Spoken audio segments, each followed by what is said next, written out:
Welcome back. आप देख रहे हैं बारान रहमत और मैं मौजूद हूँ शेफ़ आयशा के साथ। इनकी रेसिपी तैयार हो चुकी है। रेसिपी कार्ड आपके सामने है। इंग्रेडिएंट्स तरीका जो है वो भी इसमें किया हुआ है, लेकिन स्टेप बाय स्टेप हम आपको बताते रहें। शेफ़ आयशा, फिलिंग के बाद यू जस्ट फ्राइड देम और मेरे ख्याल में बेक जो हो रहे हैं वो तो बेक हो रहे हैं अभी, उनको वक्त लगेगा अभी। अच्छा जी, इसमें क्या क्या हुआ है? जो जूस बनाया है इसमें हमने वाटरमेलन लिया है, पीच लिया है, साथ लेमन डाला है थोड़ा खट्टा मीठा करने के लिए, और सॉफ्ट ड्रिंक डाली, कोई सी भी वाइट वो डाल दें तो अच्छा उसमें एंड में आप लेकिन वो ब्लेंडर में तो नहीं डाली होगी, वो एंड में नहीं डाल दी थी, साथ ब्लेंड कर दिया था। जबरदस्त। So these two are ready. The watermelon looks really exciting and very enticing as well. ये हमारा सबसे बड़ा इम्तिहान होता है। हमारे जितने गेस्ट यहाँ पे मौजूद है, जब खूबसूरत खूबसूरत खुशबुएं आ रही होती हैं, एक दफ़ा फिर आपको दिखाते हैं जी। रेसिपी कार्ड आपकी स्क्रीन्स पर है, इसमें तमाम इंग्रेडिएंट्स हैं जी। इस रोल में स्पेगेटी, चिकन और बॉइल्ड एग्स की फिलिंग थी, उसको इन्होंने ज़बरदस्त ये रोल पट्टी में रोल करके फ्राई भी किया है। इसको आप बेक भी कर सकते हैं। फिर मैदे की पेस्ट से इसको फाइनली बाइंड किया था। And lastly we have this amazing watermelon drink. एक ड्रिंक हमेशा साथ होती है जो कि आपको एक रिफ्रेशिंग लुक दे। ठीक है, thank you so much Ayesha. और अब बढ़ते हैं दोबारा अपनी डिस्कशन की तरफ। फरहाना आपा, आपका किचन में वक्त गुजरता है, यहाँ से हम सबसे फारिग होकर आप किचन पहुँच जाती हैं? जी बिल्कुल, और अफ्तारी मैं खुद ही बनाती हूँ। ज़बरदस्त। अपने लिए भी और सबके लिए भी? हाँ, अपने लिए और अपने हस्बैंड के लिए। अच्छा अदील, आपका है कुछ कुकिंग से वास्ता? बिल्कुल, आई लव कुकिंग। और इवन मैं अभी भी आते हुए यही अम्मी को कह के आई थी कि अम्मी आपने कुछ नहीं करना, मैं 5 बजे तक पहुंच के I will just ready the thing. अच्छा, तो अच्छा लगता है कि जब आप शोज़ वगैरह से फ्री हो तो थोड़ा सा टाइम किचन में देना चाहिए। अपनी कुकिंग स्किल्स को भी थोड़ा सा इम्प्रूव करने का मौका मिलता है, स्पेशली रमज़ान में। आई थिंक कि जब हम वैसे बात कर रहे थे, अब जवेरिया इतनी मसरूफ़ ज़िंदगी हो चुकी है कि आपको एक साथ मिलकर खाने पीने का मौका ही नहीं मिलता। मुझे लगता है कि सबसे बड़ी बरकत जो आप फौरी तौर पे एक चेंज ओवर घरों में देखते हैं वो ये होता है कि एटलीस्ट लोग सहरी और इफ्तार साथ करने लगते हैं। सहरी में बेशक कुछ लोग ऊँग रहे हों, उनको जगह जगह पे कहना पड़ता है बेटा कुछ खा लो, लेकिन प्लीज़ एटलीस्ट वो सब आके साथ तो बैठ जाते हैं। इफ्तार में तो मेरे ख्याल में रेस लगती है, फिर उस वक्त किसी को शरबत निकालने को कह दो तो बुरा लग रहा होता है। बस खजूर सामने रखें और हमारी पसंद की चीज़ सामने रखें। जवेरिया, आप भी कुकिंग में मैं भी आपको एक इंटरेस्टिंग चीज़ बताऊं, मैंने प्रोफेशनल कुकिंग का कोर्स ज्वाइन किया है जी। मुझे बहुत शौक था, लेकिन चूँकि ज़ाहिर घर में प्रैक्टिस का टाइम नहीं मिल पाता था, तो अम्मी ने कहा कि भाई कहीं जाओगी तो प्रॉपर इंस्टीट्यूशन होगा तो जिम्मेदारी होगी कि भाई जाना है और प्रैक्टिस भी करनी है और चीज़ें भी करनी है। घर में तो मैं घर में अम्मी के हाथ में ही नहीं आती कि मैं कुछ बना सकूँ, लेकिन मैंने जब से ज्वाइन किया तो मेरा इंटरेस्ट और बढ़ गया। अभी मैं ब्रेक में भी एक रोल पट्टी मैंने बनाई, फिर मैंने उनसे पूछा, मैंने कहा सही किया है। अच्छा, आपको पता है एक बड़ा इंटरेस्टिंग सवाल आया और ये फरहाना आपा के लिए आया, जहाँ हम बहुत सारी दुआएं मांग रहे हैं। आपको पता होगा कि रमज़ान के बाद पाकिस्तान में शुरू होता है जी शादी सीज़न, तो आपकी तरह बहुत सारी लड़कियाँ ख़वातीन इस वक्त किचन में अपने स्किल्स को होन कर रही हैं, प्रैक्टिस कर रही हैं, परफेक्ट कर रही हैं। तो फरहाना आपा, सवाल ये आया है कि हाथ में जायका अगर बढ़ाना हो, उसकी कोई ख़ास दुआ है? हाँ है ना। हाँ जी, आप जब भी कोई काम शुरू करें, जो भी डिश बना रही हैं, आप बिस्मिल्लाह पढ़ लें। बेशक बिस्मिल्लाह पढ़ लें और थ्रू आउट अपने उस प्रोसेस में जो आप बना रहे हैं उसमें दुरूद शरीफ पढ़ते जाएं। ज़बरदस्त। सब आपका जायका भी आएगा, चीज़ें भी अच्छी बनेंगी। जैसे वो कहते हैं ना, खाना खाने से पहले भी वाला बरकत ही ताला। हाँ, और फिर देखिए उसमें आपको बरकत ये भी मिलती है कि उसमें इतनी शिफा हो जाती है। जैसे हमारी अम्मियाँ ये बहुत करती थी ना, लेकिन बाद में एहसास हुआ कि हम वो सुन सुन के उसकी हमें भी आदत हो गई है कि आटा गूंदने लगी है बिस्मिल्लाह, वो पानी डाला तो बिस्मिल्लाह, रोटी पहले बना रही है तो बिस्मिल्लाह, तवे पे डाल रही है तो बिस्मिल्लाह।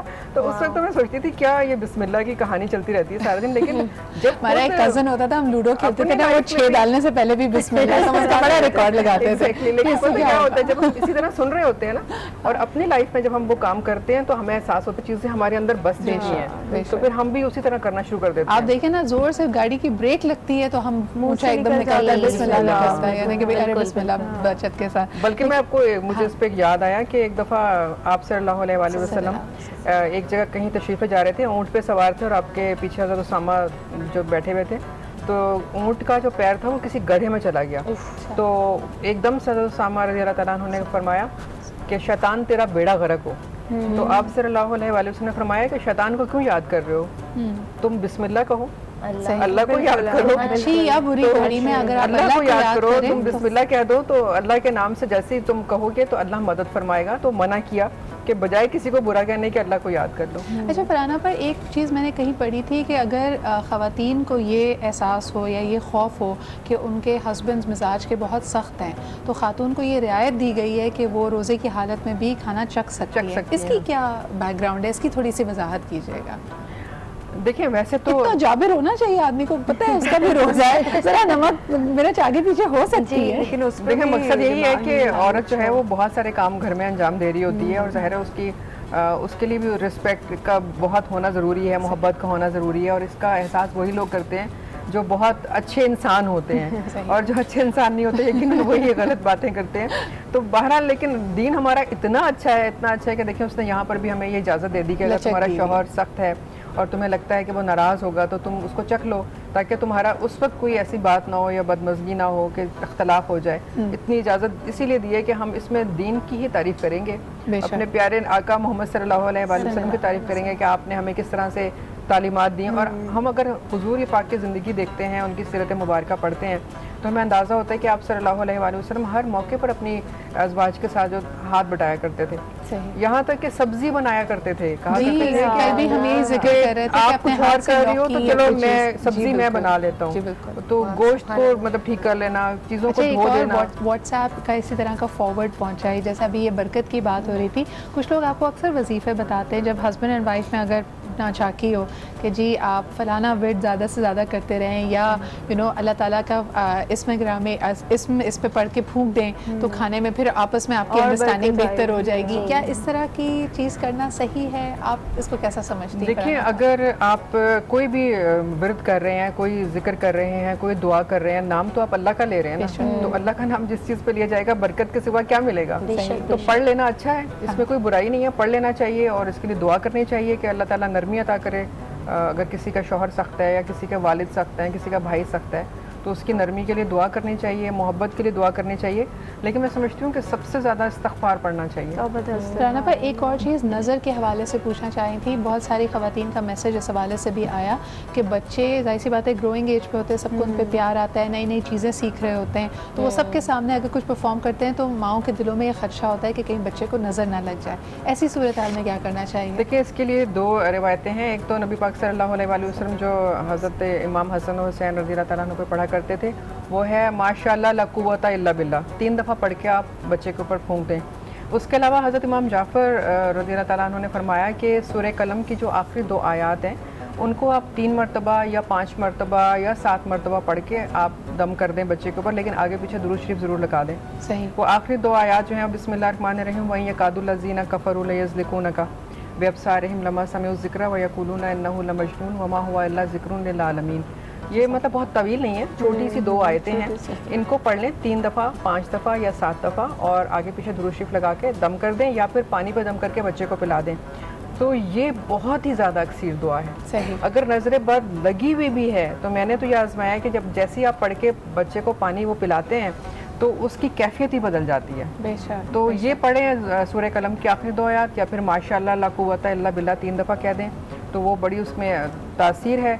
या फिर कुरान पाक जब आप लोग सुबह पढ़ रहे होते हैं, जैसे फजर के बाद अक्सर ख़वातीन पढ़ती हैं, तो जितना भी कुरान पाक पढ़ा हुआ है वो आप पानी पे दम करके बच्चों को पिला दें कि ये पी पहले आयतुल कुर्सी या फिर सूरह फलक, सूरह नास, ये उनकी रूटीन का हिस्सा बना दें। सूरह फलक और सूरह नास तो खैर हुजूर ने खास तौर से ताकीद भी फरमाई कि सुबह शाम जो है इसको 3-3 दफ़ा अगर पढ़ लिया जाए माउज़तैन को, तो ये आपको ऐसी तमाम शैतानी वसवसों से और शयातीन से नज़र बद से महफूज रखती है। फिर आयतुल कुर्सी का पढ़ना, ये तो वो चीज़ें ना जो हमें रूटीन में पढ़नी ही हैं, लेकिन अपने आप को नज़र बद से बचाने के लिए तो फिर वही है जो मैंने दुआया था। अच्छा, मेरे जहन में एक आखिरी सवाल है जो इसमें मेरे ख्याल में बहुत ज़्यादा गुफ्तगू होती है, लेकिन फिर भी हम चाह रहे थे कि थोड़ा सा इसको भी टच करें आज एज अ सब्जेक्ट, कि हम जानते हैं, हमारा ईमान है कि रमज़ान मुबारक के महीने में शयातीन को कैद कर दिया जाता है, लेकिन फिर ये जो हम अपने इर्द गिर्द देखते हैं, लोगों के जहनों में वसवसे हैं, बुराई है, गुस्सा है, दूसरे की हक तलफी है, ये फरहाना पर how do we justify it? शैतान तो कैद है, तो फिर slowly and gradually we realise कि ये हम खुद ही हैं। इंसान का जो भी रिएक्शन होता है ना वो किसी न किसी वजह से होता है।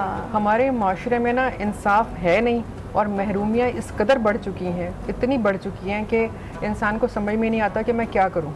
वो अपनी उन महरूमियों का इजहार कर रहा होता है, कभी वो किसी से गुस्सा करके इजहार कर रहा होता है, कभी वो इंसाफ नहीं मिलता तो उस पर इजहार कर रहा होता है कि भी मैं भी तालीम याफ्ता हूँ, मुझसे कम तालीम याफ्ता जो है वो सिफारिश की बुनियाद पर बड़ी जगह पर बैठा हुआ है, मुझसे आगे बढ़ रहा है, मुझे रिस्पेक्ट नहीं दे रहा। तो वो गुस्सा जो है ना वो महरूमियों का इजहार है। वो सिर्फ ये बात नहीं है कि शैतान हमें बहका रहा है, शैतान बहका रहा है, ऐसा नहीं है। बहुत सारी महरूमियाँ, इंसाफ का ना होना इंसान को तबाह व बर्बाद कर देता है। यहाँ पर हमारी जो है ना स्टेट की जिम्मेदारी है कि फिर वो इन चीज़ों को देखे और फिर ऐसे इदारे हों जो मदद करने के लिए आए हैं। लेकिन यहाँ पर तो जो बुनियादी चीज़ें हैं वही मैसर नहीं है। हम ऐसा जो सोचते हैं हम ख्याली पुलाव बनाते हैं। जब आप अदल इंसाफ पे एक माशरे की बुनियाद रखेंगे तब आपके लिए मुमकिन हो पाएगा इन तमाम चीज़ों को लेके चलना। हदीर, आप अपने इर्द गिर्द जब लोगों को गुस्सा करते हुए देखती हैं और अक्सर लोग बड़ा ज़ोरदार तरीके से कहते हैं मुझे ज़्यादा मेरे सब्र को ना आजमाओ, मेरा रोज़ा है, तो आपका क्या रिएक्शन? स्पेशली जब वो बात कर रही थी तो मैं यही सुन रही थी, यंगस्टर्स को मैं ज़्यादा देखती हूँ क्योंकि मैं ज़्यादा यंगस्टर्स पे फोकस करती हूँ। तो मैंने देखा कि उनकी फ्रस्ट्रेशन, उनका गुस्सा बिल्कुल ख़त्म ही नहीं होता।